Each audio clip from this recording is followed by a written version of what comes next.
नमस्कार, जय हिंद, जय भारत। मैं कमांडर चक्रपाणी अचैक्स एक बार फिर से decoding 24/7 the world this week के साथ आपके साथ मौजूद हूं।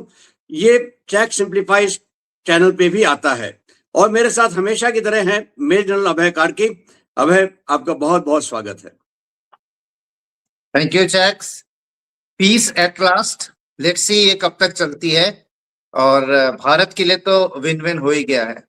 Let's start. बिल्कुल बिल्कुल, लेकिन एक चीज है अभय, मुझे एक पुराना अजीत का डायलॉग याद आता है जब उसको पूछा जाता है, बास सिग्नल क्या होगा? कहता है, बेवकूफ, ऑन ऑफ, ऑन ऑफ। और यही चीज आप देखिए क्या हो रहा है ईरान और अमेरिका के पीस डील के साथ। द है peace deal, but the deal is in pieces, क्योंकि किसी को नहीं मालूम क्या हो रहा है यहां पे। पहले का हम संडे को पहुंच रहे हैं जेनीवा, लुसान में हम ये डील साइन करेंगे। डील साइन हो जाती है वर्साई में, पूरे ग्लोबल मीडिया के समक्ष होते हुए डोनाल्ड ट्रंप बिल्कुल स्टाइल में डील साइन करते हैं। उसके बाद एक है ना, शहबाज शरीफ एक निकालते हैं अपना वर्जन डील का, जिसमें शहबाज शरीफ ने नीचे साइन किया हुआ है जैसे कि वो अप्रूविंग अथॉरिटी है। फिर आती है बात कि वहां पे लेबनान में इजराइल ने कुछ मार दिया, हमने बंद कर दिया स्ट्रेट ऑफ हॉर्मुज। नहीं नहीं नहीं नहीं नहीं, स्ट्रेट ऑफ हॉर्मुज खुली है, कुछ नहीं हो रहा, स्ट्रेट ऑफ हॉर्मुज खुली है। आज मालूम पड़ता है कि सब के सब वहां पे स्विट्जरलैंड जेनीवा पहुंच रहे हैं, और सबसे पहले कौन पहुंचा है? आसिफ मुनीर और शहबाज शरीफ। पहले तो पाकिस्तान पहुंचा है वहां पे, पाकिस्तान पहले पहुंचा है, बाकी सब तो बाद में आए, क्योंकि पाकिस्तान के पास बस यही एक चीज बची है जो दिखा सके कि हम जीत रहे हैं। खैर, अब ये सारे प्रकरण को आप कैसे देखते हैं? देखिए, जैसे मैंने पहले कहा था, पूरी दुनिया इसका इंतजार कर रही थी कि ये बेवजह की लड़ाई जो है ये खत्म हो जाए। ट्रंप अपने लिए एक एग्जिट स्ट्रेटेजी देख रहे थे, और ईरान के अंदर बड़ी इंटरेस्टिंग बात है कि ईरान के अंदर ये पता नहीं लग रहा था किससे बात करी जाए। तो जो प्रत्यक्ष रूप से अगर आप देख रहे थे, और जो ईरानियन न्यूज़पेपर्स में भी अगर आप पढ़ें, तो उसमें 3 लोग थे। एक तो मुश्तबा खुद थे, हार्डलाइनर आईआरजीसी थे, करेक्ट, वाहिदी। आईआरजीसी के साथ उनकी जो मीडिया था, मीडिया बहुत एक्टिव था, हार्डलाइन मीडिया था, एक मॉडरेट मीडिया था, और मॉडरेट मीडिया को जो रिप्रेजेंट कर रहे थे वो 3 शख्स थे जो दुनिया को भी देख रहे थे। ये गालिबाफ, पेशकियान और अरिगाची, ये 3 जो है ये फेस थे, और इंटरनली इनके काफी मतभेद चल रहे थे। और जो भी ये जो मॉडरेट थे, ये जो अपने नेगोशिएटर थे, खासकर अरिगाची या पेशकियान, जो भी ये करके आते थे, इसके इंटरनल जो था वहां पे काफी प्रेस में और ये हाईलाइनर से, क्योंकि वहां भी अगर आप देखें तो हर एक ने पावर सेंटर बना रखे हैं। आईआरजीसी को बहुत तगड़ा मॉनेटरी बेनिफिट है। जो आज की रेजीम अगर आप कहें, मुल्लाओं ने पैसे का इतना लालच है जितना आईआरजीसी के कमांडरों का था। जो पावर और पैसा, इसकी उनको बचाना था, और ये पूरी लड़ाई उसी के लिए थी। ईरानियन रेजीम को खत्म करने के लिए लड़ाई शुरू हुई थी, ईरानियन रेजीम को बचाने के लिए पूरी मुशक्कत चल रही थी। मॉडरेट्स जो थे वो दोनों साइड की बात को लेके चल रहे थे कि देश का बहुत नुकसान हो चुका है, अब यहाँ पे कुछ होना चाहिए। मुश्तबा का जहां तक हिसाब है, मुश्तबा ने अपने को डिस्टेंस किया है from the wordings of the deal, लेकिन उन्होंने डिस्टेंस करते हुए भी अप्रूव कर दिया है। आप समझ रहे हैं ना, कि उन्होंने बोला कि मैं इसका पार्ट नहीं था, अब तुमने कर दिया है तो ठीक है। और इसके साथ ही मुश्तबा की तरफ से बड़ा स्ट्रिक्ट इंस्ट्रक्शन आया है हार्डलाइनर्स को कि अब आप चुप हो जाओ, क्योंकि अगर ये बात जो हम अंदर का अंदरूनी रिफ्ट है बिटवीन मॉडरेट्स एंड हार्डलाइनर्स, ये बाहर आएगा तो अमेरिका इसको एक्सप्लॉइट करेगा। अभी जो हो रहा है उसको होने दो, क्योंकि तेहरान भी एक ऐसी कगार पे पहुंच गया था कि उसको ना तो ऑयल बिक रहा था, ना उसका खाना आ रहा था। तो अभी भी जो उसको मिलेगा पैसा और जो उसके रिकंस्ट्रक्शन होगा, 4-5 साल तक ईरान जो है वो लड़खड़ाते हुए ही चलेगा, क्योंकि काफी उसका इंफ्रास्ट्रक्चर, स्पेशली देखिए ईरान की ताकत क्या थी, एक्सपोर्ट्स उसके हैं स्टील, ऑयल, गैस और पेट्रोकेमिकल्स, इन सब के ऑयल एंड गैस फील्ड्स को नहीं मारा, लेकिन जो उनके कॉम्प्लेक्सेस थे, जो डाउनस्ट्रीम ये पेट्रोकेमिकल, स्टील इंडस्ट्री, वेपन्स, इन सब पे बहुत बुरी मार पड़ी है। और इससे वापस आने के लिए सिर्फ आपने अगर $300 बिलियन दे दिए तो ओवरनाइट तो होता नहीं है, इसके लिए सालों लगेंगे उनको आने के लिए। तो ईरान की तरफ से भी अभी जो है उनको रियलाइजेशन है कि पीस तो चाहिए। हॉर्मुज का हम बात कर लेंगे, न्यूक्लियर जो है और मिसाइल, ट्रंप जो है काफी हद तक मान गया है कि तुम बाहर मत निकालो, अंदर ही उसको आईए इंस्पेक्शन में कर लो। तकरीबन ये डील वही लग रहा है जो ओबामा का 2015 का डील था, बल्कि तब तो हॉर्मुज का क्वेश्चन ही नहीं था वो है। और Correct. हमारे जो पाकिस्तानी फ्रेंड हैं, उन्होंने अपना तड़का तो दिखाना ही था, तो उन्होंने आखिरी में जो हिजबुल्लाह और लेबनान को डील में डाल दिया है, ठोक दिया है बिना इजराइल से पूछे। और उस चक्कर में जो है ईरान के पास एक और लिवरेज हो गया, जो रेजिस्टेंस फ्रंट है उनका। और उनके लिए अभी भी अमेरिका और इजराइल जो है वो सैटन है, उनके लिए अभी भी इजराइल को जीने का कोई हक नहीं है, और उनके लिए अभी भी वो अरब नेशंस के ऊपर हावी हैं। तो ये एक उनके लिए अगर देखा जाए तो काफी विन विन है लॉन्ग टर्म के लिए। उनको कुछ लूज नहीं हुआ, बल्कि मेरे ख्याल से ट्रंप के और इजराइल के इस जो रेकलेस मूव था, इससे ईरान को ही ज्यादा फायदा हो रहा है इस डील में। अमेरिका को सिर्फ एक चीज है कि उसकी इज्जत बच गई और वो वहां से निकल आया। और इसीलिए अभी बाकी चीजें भी आगे जो होंगी आप देखना, अमेरिका अपने को रिससेट करना है, उसने अपने टॉमहॉक मिसाइल्स खत्म कर दिए, उसने अपने इंटरसेप्टर खत्म कर दिए। ताइवान के लिए वो बिल्कुल बेबस हो गया, क्योंकि उसके पास कुछ बचा ही नहीं है अगर वहां पे कोई कॉन्फ्लिक्ट होता है। तो उसको इस कॉन्फ्लिक्ट से निकलना बहुत जरूरी था, अपनी इकोनॉमी को संभालना था, ग्लोबल प्राइसेस को जो है वो डाउन करना था, तो ग्लोबल रिसेशन चला जाता। तो ये कुल मिलके है। और इंडिया का जो है छबहार वगैरह, ये आप ही ज्यादा अच्छा बता सकते हैं कि हमारे लिए दोनों तरफ से विन विन है। ईरान की तरफ से भी विन विन है हमारे को, और अमेरिका की तरफ से भी विन विन है। इजराइल तो हमारे साथ हमेशा रहा ही है। The best news is for India. बिल्कुल सही कह रहे हैं आप। देखिए, एक तरीके से देखिए, चाहे कोई जीते चाहे कोई हारे, ठीक है, ये वॉर जो है मिलिटरली शायद ईरान जीता है, लेकिन क्या उसने शांति जीती है, ये तो दिखाई नहीं देता। आपने सही आका है। देखिए, वहां पे जितनी तबाही हुई है, चाहे वो इंफ्रास्ट्रक्चर की थी, उनके ऑयल रिसोर्सेज की थी, उनके सीमेंट, उनके स्टील प्लांट्स, उनके इवन मिसाइल मेकिंग इंफ्रास्ट्रक्चर, जो वो बैलिस्टिक मिसाइल बना रहे थे, वो सारे के सारे तो तबाह हो गए। वहां पे खाने के लाले हैं, खाना है नहीं, भूख है, पानी की किल्लत है। तेहरान इटसेल्फ जो है, वहां पे पानी की कमी है। वो कई बार, ये वॉर से पहले तो बात हो ही रही थी कि हमें तेहरान को रीलोकेट करना पड़ेगा या हमें अपनी नई राजधानी बनानी पड़ेगी, क्योंकि यहाँ पानी नहीं है। लेकिन आप देखिए, क्या अमेरिका हकीकत में हारा। एक तरफ से रिजीम चेंज करना था, फेल। दूसरा, ईरान को इतना डिग्रेड करना था कि वो न्यूक्लियर वेपन ना कर पाए और हम सारे के सारे न्यूक्लियर हथियार निकाल देंगे, न्यूक्लियर मटेरियल निकाल देंगे, फेल।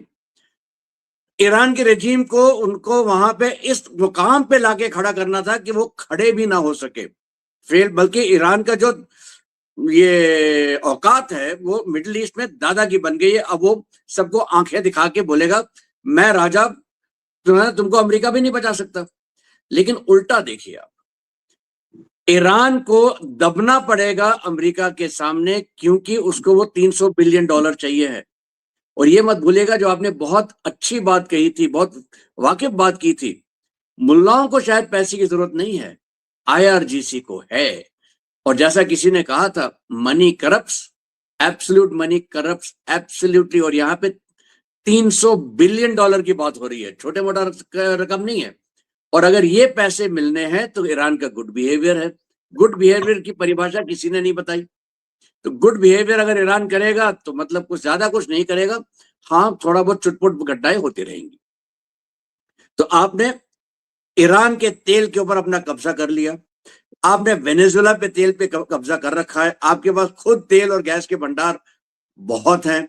वहां पे यूक्रेन ने रशिया को इतनी बुरी तरह पीटा है, उसकी बात हम बाद में करेंगे, कि रशिया भी तेल के निर्यात के मामले में अब एक कदम पीछे हट रहा है।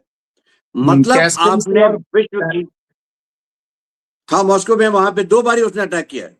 नहीं, और कैस्पियन सी और बाल्टिक में अब वो वहां से पोर्ट से निकालने में उसको डर लग रही है। निकाल ही नहीं सकता, क्योंकि वहां निकालेगा कैसे? उसके वहां पे जो टर्मिनल है उन पे बॉम्ब कर रखा है, उनको बॉम्ब मतलब ड्रोन से अटैक कर रखा है, वहां पे रिफाइनरीज डैमेज कर रखी हैं। रशिया की 34 रिफाइनरीज हैं, 34 रिफाइनरी हैं, उसमें से 27 जो हैं वो काम नहीं कर रही हैं। और सबसे बड़ी जो उनकी 2 मिलियन बैरल की रिफाइनरी थी मॉस्को में, उसको उसने ठोक दिया, वो भी 1 हफ्ते में 2 बारी। पिछले 1 हफ्ते में 5 रिफाइनरीज के ऊपर उसने अटैक किया है, 5 1 हफ्ते के अंदर। तो मतलब आप देख रहे हैं कि जेलेंस्की ने पुतिन को अपने अंगूठे के नीचे लाने की बहुत कोशिश कर रखी है। इस सिचुएशन में अमेरिका ने ग्लोबल ऑयल के ऊपर पूरा कंट्रोल अपना जमा लिया है, एक। दूसरा, उसने इंश्योर किया है कि खाड़ी के देश जो पहले बीच में कहना शुरू किया था हम अमेरिका को चाहते हैं कि यहां से निकल जाए, वो अब बंद। अमेरिका वहां पे रहेगा, डट के रहेगा, वो पूरा रहेगा। तो उसने वो भी जीत लिया है। तीसरा, उसने चीन को बिल्कुल दरकिनार कर दिया है। रशिया तो दरकिनार हो ही चुका है। और चीन के पास समस्या ये हो गई है कि एक तो उसका इंटरनल इकोनॉमी की हालत खस्ता है। चीन की बात हम किसी और टाइम पे करेंगे, लेकिन चीन इस स्थिति पे है कि वो चाह कर भी किसी की ज्यादा मदद नहीं कर सकता। तो इफेक्टिवली अमेरिका ने जो है एक तरीके से अपना प्रभुत्व दिखा दिया है। लेकिन बहुत इंटरेस्टिंग बात यह है, अब है देखिए, 60 दिन की आपको मोहलत मिली है। 60 दिन में जो जितना भी देश प्रेम का जज्बा ईरानियन लोगों में होगा, जब वो खाली पेट होना शुरू हो जाएंगे, पानी नहीं होगा, एम्प्लॉयमेंट है नहीं, पैसा है नहीं, तो क्या वो देश प्रेम का जज्बा पलटेगा? अगर पलटेगा तो किस पे पलटेगा? करंट रेजीम के ऊपर, क्योंकि करंट रेजीम ही जो है, आईआरजीसी को आपने वीकेंड कर रखा है। पावरफुल है लेकिन वीकेंड है। करंट रेजीम खड़ी है सामने। क्या ये अमेरिका ये सोच के काम कर रहा है कि हम अभी एक कदम पीछे हटा लें भले ही, लेकिन ईरान के लोग जो हैं वो ही ईरान के करंट रेजीम को खत्म करेंगे? क्या लगता है आपको, बिल्कुल संक्षिप्त में? जी, जैसे इजराइल कहते हैं कि हमने ईरान के रजीम को घुटने पे लाया था और ये पीस टॉक का टाइम नहीं था, ये उनका कहना था, थोड़ा और पुश चाहिए था। और मेरे ख्याल से जो जैसे आपने बोला है, अभी जब लड़ाई खत्म होगी तो जो आदमी का भी जब वो खतरा आता है तो एड्रेनलिन बनता है और वो काफी ताकत और चोट लेने के काबिल हो जाता है। वैसे ही देश का भी है, जब खतरा हुआ तो पूरा देश एक सिविलाइजेशनल और नेशनल आइडेंटिटी के लिए उसने लड़ा और सपोर्ट किया। लेकिन जब लड़ाई खत्म हो जाएगी, जब थकावट आएगी और पता लगेगा कि पानी नहीं आ रहा है, खाना नहीं आ रहा है, नौकरियां नहीं है जैसा बता रहे हैं, तो अगर एक जो दोबारा लोग अपने रजीम वाले अपनी तरफ को करते हैं और पब्लिक की तरफ को नहीं करते जो उनका पहली बार आया है, तो ये अनरेस्ट बढ़ेगा। और वैसे भी जो उनकी इंटरनल सिक्योरिटी फोर्स थी, वाजिब क्या नाम था उसका, उसको भी माजिद माजिद उसको इस कैंपेन में बहुत बुरी तरह से टारगेट, उनके चेक पॉइंट्स पे देख देख के उनको मार रहे थे। तो वो भी काफी वीकेंड है। तो अगर वो वीकेंड है तो फिर लोगों पे थोड़ा बहुत जो अभी इकट्ठा होने का, रैली होने का, अगर एक गुस्सा दोबारा आ गया तो हो सकता है ईरान की रिजीम को बड़े टफ टाइम्स देखने पड़े। लेकिन अभी फिलहाल जो विक्ट्री का नशा है और जो उन्होंने क्लेम किया है कि हमें अमेरिका को डाउन किया है, उससे डर ये भी लगता है कि ये रजीम कहीं और पावरफुल तो नहीं हो गई।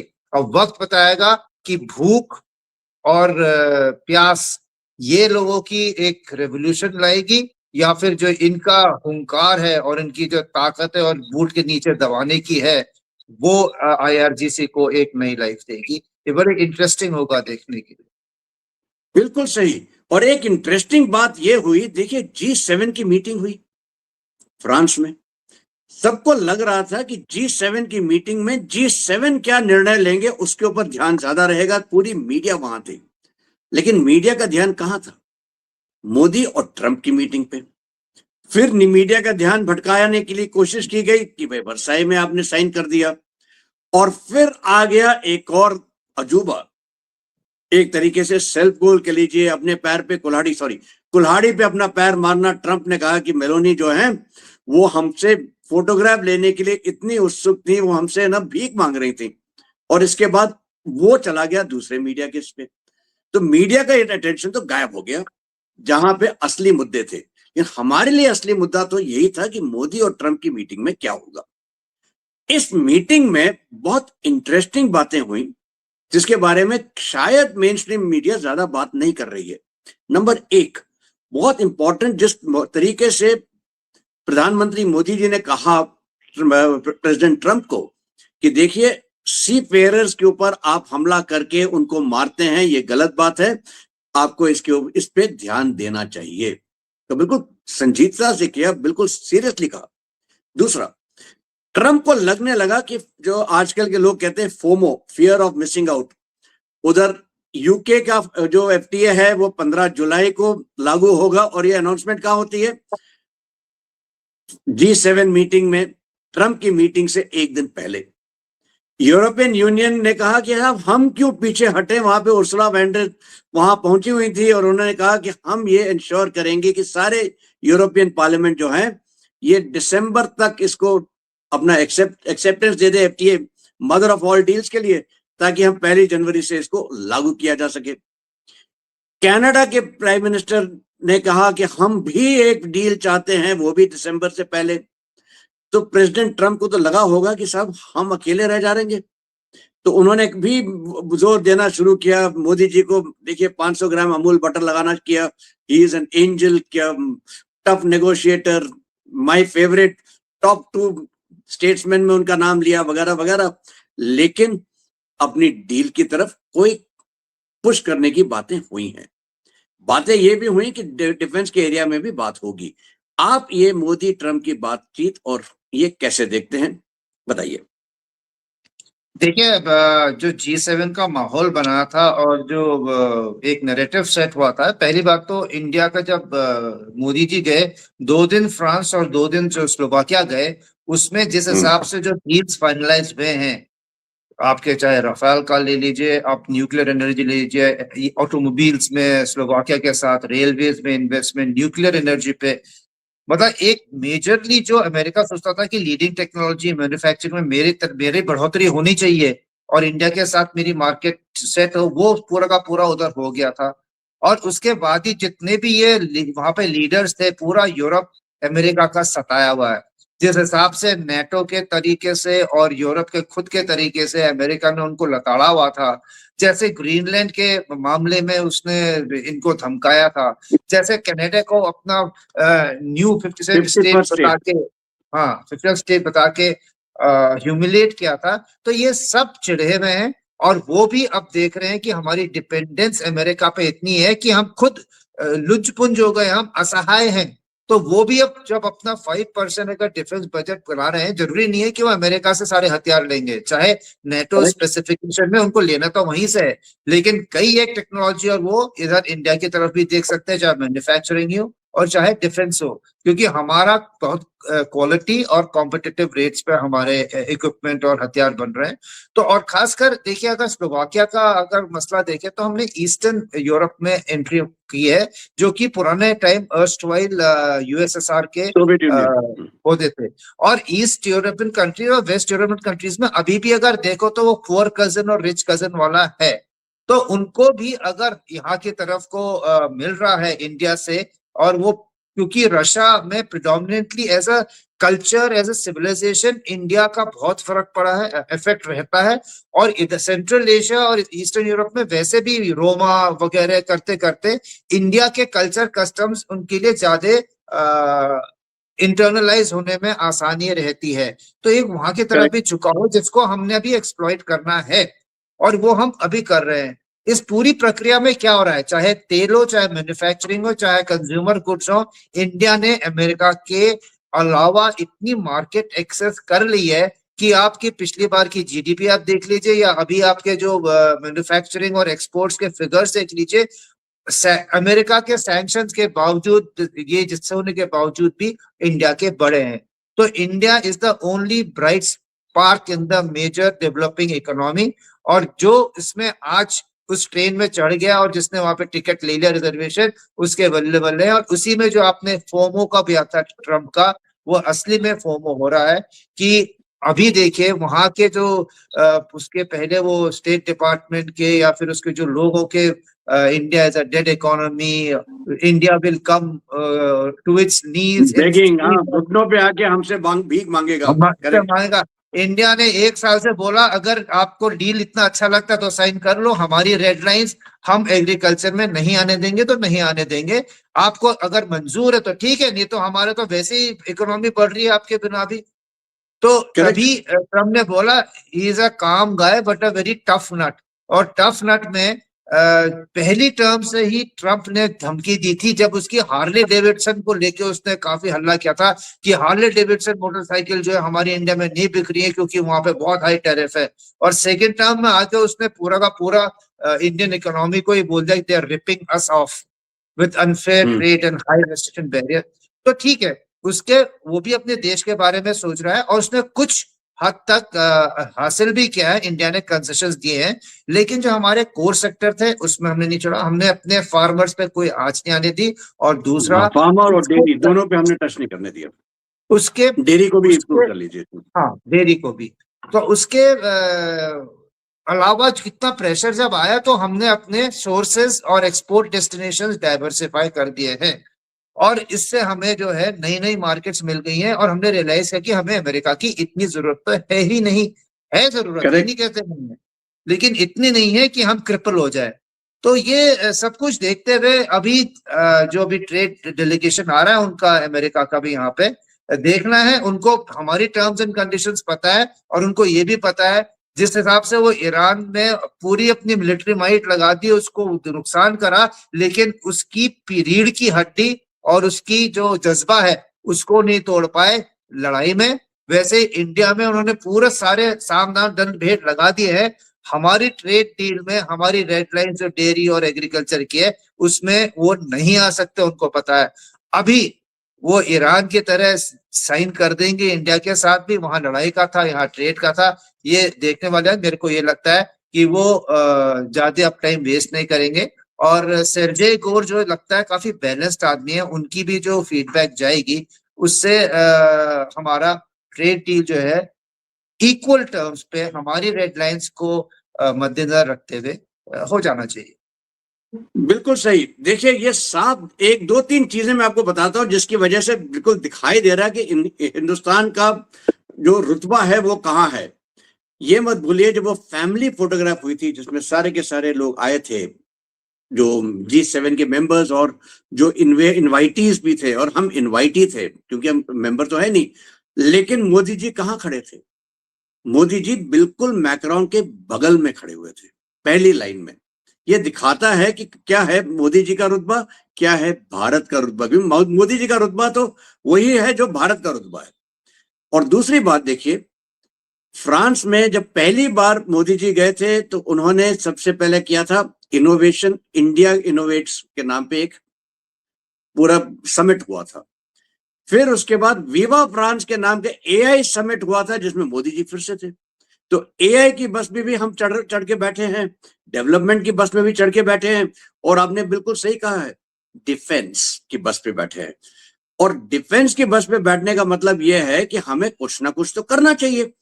भाई proof of the pudding is in the eating. भाई खाना कितना स्वादिष्ट है वो तो तभी मालूम पड़ता है जब आप खाते हैं।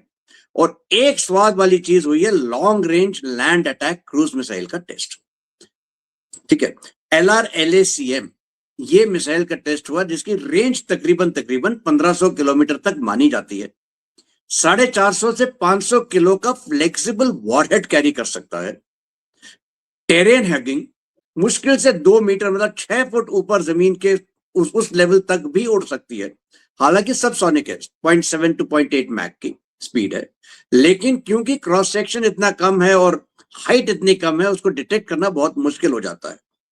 और आपने ये मिसाइल बनाई है जो कि आप लैंड मतलब जमीन से आप मार सकते हैं यूनिवर्सल लॉन्चर के जरिए आर्मी के पास।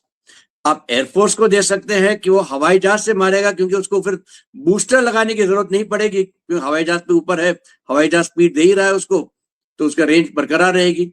और नेवी के शिप्स में वही जो यूनिवर्सल लॉन्चर लगा है वहां से लॉन्च हो सकती है, ताकि आपको ये तीनों सर्विसेज के लिए आपको एक ऐसी स्टैंड ऑफ रेंज की मिसाइल मिल गई है जो कि कीमत में ब्रह्मोस के 1/4 से कम है, और आप ज्यादा मात्रा में अगर ये मिसाइल मारते हैं तो वेरी ऑब्वियसली एक भी अगर गई तो इतना भीषण डिस्ट्रक्शन क्रिएट करेगी कि दूसरा थर-थर कांपेगा। आप इसको कैसे देखते हैं? जी, इस मिसाइल की जो कंपैरिजन करते हैं वो अमेरिकन टोमाहॉक मिसाइल से करते हैं। और अगर आप किसी भी कैंपेन को देखें अमेरिका की, तो सबसे पहला जो असॉल्ट या सैल्वो होता है वो ये टोमाहॉक क्रूज मिसाइल होता है, जो उनके शिप से जाती हैं या लैंड से अगर जाती है तो वो उसका तो 2500 किलोमीटर तक का रेंज है। हमारा 1500 किलोमीटर है। आप ये लगा लीजिए कि आप चेन्नई से नियरली दिल्ली के शॉर्ट तक आप पहुंच सकते हैं। हाँ, अब या बॉम्बे से आप चंडीगढ़ या जम्मू की तरफ को आप उतनी तरफ आप रेंज हासिल कर सकते हैं। तो ये है। और इसकी जो खासियत ये है कि अभी तक हमारे पास जो इंजन हर चीज के होते थे वो इम्पोर्टेड होते थे। ये मानिक इंजन हमारा इंडिजिनस है, यानी कि सीकर से लेके वॉरहेड, एरोडायनामिक्स, इसका मटेरियल्स और इसकी जो प्रोपल्शन है वो पूरा हमारे हाथ में है। टर्बोफैन इंजन की टेक्नोलॉजी हमारा है। हाँ, एल्गोरिथम भी हमारा है। हाँ, एल्गोरिथम तो हमारा है ही है। खैर, तो इसमें हमें किसी से, जैसे रफाल में हमें भी फंसे पड़े, सॉफ्टवेयर के इंटीग्रेशन नहीं मिल रहा है, सोर्स कोड नहीं मिल रहा, कोई चक्कर नहीं है। सस्ती बनेगी, जितने नंबर होना चाहिए बन सकती है, जो मॉडिफिकेशन करना कर सकते हैं, और जो सॉफ्टवेयर अपग्रेड करने आपने वो अपग्रेड भी आप कर सकते हैं। और इसमें जो नेविगेशन भी है, 4 किस्म के तो इसके नेविगेशन है, इसकी रिडंडेंसी 4 है। ये इनर्शियल नेविगेशन है, नाविक सैटेलाइट से सैटेलाइट नेविगेशन है, टेरेन कंपैरिजन है, टर्कॉम, और उसके बाद जब टारगेट में आ जाता है खुद का एक रडार भी है, और उसकी जो फोटो है उसका कंपैरिजन भी वो कर लेता है। तो ये काफी फुल प्रूफ है। और जैसा आपने बताया, ये इतनी रेंज है कि हम इसको कहीं से कहीं से कहीं से घुमा के ले आ सकते हैं। यानी अगर एनिमी की एयर डिफेंस के हमको गैप्स पता है, कहाँ उसके रेडार में गैप्स है, हम उसके पीछे से भी, अगर आप बॉम्बे से डालेंगे, आप ग्वादर के पीछे, ईरान के ऊपर से पीछे से भी आके पाकिस्तान को अटैक कर सकते हैं। पाकिस्तान की डेप्थ ही कितनी है, 250, 300, 400 किलोमीटर। आप तो पूरा घूम के पीछे से आ सकते हैं। तो ये इन क्रूज मिसाइल्स की खासियत है। जो लंबी खासियत हम ऐसे ना देखें कि ये यहाँ से वहां तक मारेगा। आप ये सोच लो कि अगर यहाँ से मेरे को इसको मारना है लेकिन इसके रडार है, तो मैं पीछे से घूम के इस पे आ सकता हूँ। ये काबिलियत देती है आपको एक क्रूज मिसाइल। तो ये बहुत ही अच्छा है। और हमारे, अगर आप देखें, निर्भय, उसके पहले रुद्रम, उसके पहले आप प्रलय, कितना आप मिसाइल जो है, हाँ, अस्त्र, ये एक के बाद एक हमारी जो मिसाइल टेक्नोलॉजी है, इसमें डीआरडीओ बहुत अच्छा काम कर रही है। और कल की लड़ाई मिसाइल्स की ही होगी। और ये बड़ा सही टाइम है कि हमने इसमें मैच्योरिटी और मास्टरी हासिल कर रही है। और क्योंकि खुद बनाएंगे, हम जो इम्पोर्टेड अगर टोमाहॉक अगर लेते, पक्का वो 10 गुना महंगी हमें पड़ती। एक टोमाहॉक के कॉस्ट में हम 10 अपनी अपनी ये मिसाइल बना सकते हैं, क्रूज मिसाइल। और वो भी ऐसी कि जब मौका आए, जैसे आए, हम उसको मॉडिफाई कर सकते हैं, कभी कमी हमें नहीं पड़ेगी। ये बहुत बढ़िया चीज। बिल्कुल सही। और एक और चीज हुई है जो हाल ही में हुई है, वो है एक हंगोर क्लास सबमरीन कमीशन हुई है पाकिस्तान में। हंगोर क्लास जो है वो Chinese type 309 alpha yuan class का वही सबमरीन है, युआन क्लास। और ये एक $5 बिलियन का डील था, जिसमें 8 सबमरीन पाकिस्तान को मिलनी है। 4 चीन में बनेंगी, 4 बनेंगी कराची शिपयार्ड में। पहली सबमरीन है हंगोर, और ये पहुंच गई है पाकिस्तान। इसमें एयर इंडिपेंडेंट प्रोपल्शन है, मतलब ये पानी के नीचे ज्यादा देर तक रह सकती है। लेकिन खबरें ऐसी भी हैं कि चीनी जो सबमरीन्स हैं वो एक अंडर वाटर ऑर्केस्ट्रा की तरह बजती हैं, बहुत हल्ला मचाती हैं, बहुत नॉइजी हैं। और पानी के नीचे तो देखिए, अगर सबमरीन में हल्ला मचा और नॉइज, तभी तो वो डिटेक्ट हो जाती है। और हम लोग ने, हमारे लिए इंडियन ओशन रीजन, खास करके बे ऑफ बंगाल, अरेबियन सी, हम ऐसा जानते हैं जैसे हम अपने हाथ को जानते हैं। इस माहौल में पाकिस्तान क्या हमें थ्रेटन करने की औकात कर सकता है? ये मत भूलिए, जब ऑपरेशन सिंदूर हो रहा था, पाकिस्तान का कोई भी जहाज बाहर नहीं आया। यहां तक कि उन्होंने सोचा था कि अपने सबमरीन को उठा के ओमान भेज देंगे कि वहां पे वो सेफ रहेंगी। ये भी मत भूलिए, जब हमने 71 वो जो मेजर ऑपरेशन हुआ था जिस जहाँ नेवी ने अपना कर्तव्य दिखाया था, वहां पे ऐसी मिसाइल्स मारी जो कि जमीन पे मारने की क्षमता ही नहीं रखती थी, फिर भी हमने मारी। ऐसे मिसाइल बोट से मारी जिनकी जो क्षमता थी वो अपने समुद्री तट से 200-250 किलोमीटर से ज्यादा नहीं जा सकती थी। हम उनको लेके गए कराची के बाहर टो करके। तो इन सब के बीच क्या आपको लगता है पाकिस्तान की कोई औकात है हंगोर सबमरीन्स के साथ? कोई मेजर परिवर्तन होगा या आप इसको कैसे देखते हैं? देखिए, जो उनके आए थे एडमिरल, उसके साथ उन्होंने इनॉग्रेशन में ये बोला है कि अब हम बे ऑफ बंगाल में ऑपरेट करने की क्षमता रखते हैं। अभी तक उनके पास 6-7 सबमरीन थी और वो भी सारी जो थी वो अनफिट कंडीशन में थी। हाँ, डेफिनेट। पर मैंने ये भी सुना था कि ये फ्रांस उनका बैटरी देता था और हम इंडिया ने एक डील के साथ बोला था कि इनको ये बैटरी ना दी जाए, तो उनकी भी बैटरीज की भी प्रॉब्लम चल रही थी। एनीवे, अभी ये कहते हैं 4 और 4 8 हंगोर क्लास आएंगी एयर इंडिपेंडेंट प्रोपल्शन, यानी इनको ऊपर नहीं आना पड़ेगा सांस लेने के लिए, पानी के अंदर गुप्त तरीके से चलती जाएंगी। लेकिन जैसे आपने बताया कि नॉइजी बहुत होती है चाइनीज सबमरीन, और हमारे जो इस अभी तक हमारे जो एक्विजिशंस में है P8I, हमने एक फ्रेश बैच और ले लिया, 8 का 18 कर दिया शायद। ये जो बड़े बोइंग एयरक्राफ्ट 737 एयरक्राफ्ट में बना हुआ ये टोही विमान है जो कि स्पेशलाइज करते हैं सबमरीन्स को देखने में। MH-60 जो ये हैं हेलीकॉप्टर्स, वो भी एंटी सबमरीन वॉरफेयर के हैं। तो हम एंटी सबमरीन वॉरफेयर में हमने बहुत बड़ी कदम ले ली है और बे ऑफ बंगाल को हम अपना अखाड़ा मानते हैं। अब अगर किसी ने सबमरीन लेनी है, अभी जो 5-6 उसकी बची हुई है, उसको उसने लेनी तो थी, लेकिन बे ऑफ बंगाल में उसको एक और फायदा भी, बांग्लादेश से जो उसके अच्छे संबंध हैं, तो वो बांग्लादेश के हार्बर्स को अपना बेस बना के भी वहां पे आ जा सकता है। लेकिन किस हद तक वो 1 या 2 सबमरीन से हमें खतरा कर सकेगा वो पता नहीं। लेकिन ये जरूरी है जितनी बार उसकी हंगोर क्लास सबमरीन आएंगी तो हम भी उसको डिटेक्ट करके उसके अकूस्टिक्स, उसके सिग्नेचर वगैरह हम अपने रिकॉर्ड में रख लेंगे और उसको ट्रैक करने की हम एबिलिटी रखते हैं। और जैसे ही, वैसे भी उनके पोर्ट्स के बाहर तो हमारा रहता ही है पहरा। जैसे ही कोई निकलेगी बाहर पेट्रोलिंग के लिए तो उसको वहां से ट्रैकिंग शुरू हो ही जाएगी। और उसके पास कराची या ग्वादर जहां से भी निकलता है कोई ऑप्शन नहीं है बिना ऑब्जर्वेशन के सेल आउट करना एक सबमरीन को। तो ये आप ये समझिए कि हाँ, एक चैलेंज आया है, पर क्या हम उस चैलेंज के लिए रेडी है? मेरे ख्याल से हम रेडी हैं। तो इसमें हमें ज्यादा देखना नहीं पड़ेगा, पर इतना है कि बे ऑफ बंगाल में एक और टिक करना पड़ेगा कि हंगोर क्लास तो यहाँ पे कोई नहीं घूम रहा। बिल्कुल। देखिए, इसमें एक ही चीज है, स्ट्रेटेजिकली अगर आप देखें तो एक तरह से इंटर ऑपरेबिलिटी मिल जाती है चीन और पाकिस्तान को आपस में, खास करके चीन को। दूसरा, ग्वादर पोर्ट पे अगर चीनी सबमरीन भी होगी और वो हमेशा क्लेम कर सकते हैं कि हमारी नहीं, वो तो पाकिस्तानी सबमरीन है। कॉक्सस बाजार के पास पेकुआ नाम की जगह में BNS शेख हसीना के नाम, वहां पे नेवल बेस में उन्होंने पाकिस्तान चीनियों ने 8 सबमरीन के लिए एक अपना पेन बनाया है, जबकि बांग्लादेश के पास कितनी सबमरीन है?